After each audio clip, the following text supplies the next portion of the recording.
Sometimes it's the missing of a note is just important as hitting it, because that's life too, you know? And so to be able to be a party to that, to build that, and to be able to kick it with you is even better.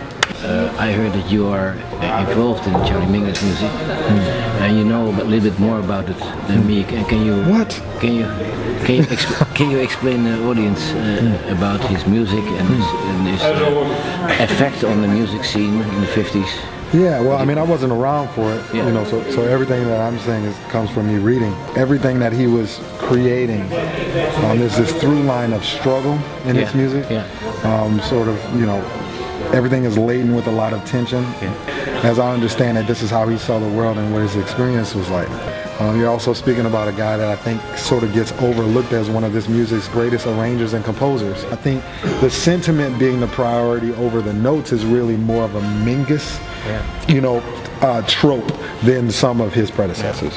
Can you think that there's a similarity to the music what is coming out of the gospel, the church thing? Sure. That he's repeating that in another way? Absolutely. I think the call and response, chanting, like these types of themes, moans, wails.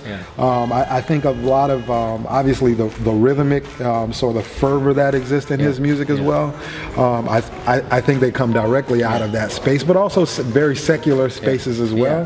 What I love about his music is that it's hard to define in that it's equal parts all of those things, right? So, you know, that's always what I loved about his music, is because, you know, I say this a lot when I'm sort of speaking about that type of environment, that is like it's inherently jazz, but if you really dig into it and start to pick it apart, it doesn't mean it's exclusively jazz, right? And so you have all of these other fractures of our culture that become that have just as much stake in his musical environment, you know?